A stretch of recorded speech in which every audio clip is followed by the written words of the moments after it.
আসসালামু আলাইকুম প্রিয় সপ্তম শ্রেণীর শিক্ষার্থীরা, আশা করি তোমরা অনেক বেশি ভালো আছো। এই ভিডিওতে আমি যদি রোবট হই এই অধ্যায়ের সেশন 3 সমস্যা সমাধানের অ্যালগরিদম বানাই এই সেশনের একটি ছক পূরণ করব। তো এই রিডিং পড়াগুলো খুব সুন্দরভাবে তোমরা পড়ে নিও। তোমাদের জন্য আমি ছকটি পূরণ করে দিচ্ছি, এখানে দেখতে পাচ্ছ ছকটি। এই ছকটি পূরণ করার আগে আমরা একটি সমস্যা দেখি এবং সমস্যাটির আলোকে অ্যালগরিদম দেওয়া আছে, এই অ্যালগরিদমটা দেখে নিই।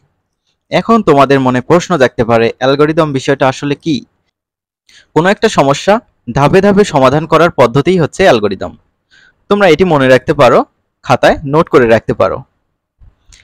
এখানে একটি সমস্যা দেওয়া আছে, আগুন নেভানোর জন্য রোবট ব্যবহার করা।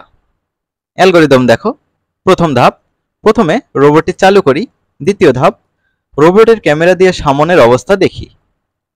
তৃতীয় ধাপ, যদি দেখি কোথাও আগুন দেখা যাচ্ছে না তাহলে চতুর্থ ধাপে চলে যাই। অর্থাৎ রোবট যদি আগুন দেখতে পায় তাহলেই কাজ করবে, যদি না দেখতে পায় চতুর্থ ধাপে এসে কাজ শেষ করবে। দেখো, আর যদি দেখি সামনে আগুন দেখা যাচ্ছে তাহলে রোবটের পাইপ দিয়ে পানি প্রবাহ করি, আগুন নেভা পর্যন্ত পানি ঢালতে থাকি। তো এই হচ্ছে আগুন নেভানোর জন্য রোবট ব্যবহারের একটি অ্যালগরিদম।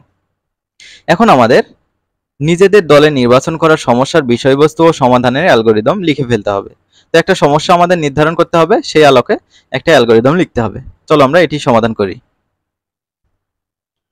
সমস্যা, রোবট ব্যবহার করে বাসাবাড়ির ময়লা পরিষ্কার করা। অ্যালগরিদম, প্রথম ধাপ, প্রথমে রোবট চালু করি।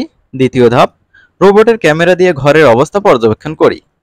তৃতীয় ধাপ, যদি কোথাও ময়লা দেখা না যায় তাহলে 4 নং ধাপে চলে যায়। ময়লা যদি না দেখতে পায় রোবট তাহলে রোবট কি করবে? কাজ শেষ করবে। আর যদি ময়লা শনাক্ত হয়, সেভলন মিশ্রিত পানি দিয়ে ময়লা পরিষ্কার না হওয়া পর্যন্ত পরিষ্কার করি। তো শিক্ষার্থীরা, এই ছিল আমাদের সমস্যা এবং সমাধান। আমরা পরবর্তী ভিডিওতে পরবর্তীতে যে ছক বা প্রশ্নগুলো পাবো সেগুলো নিয়েই হাজির হব।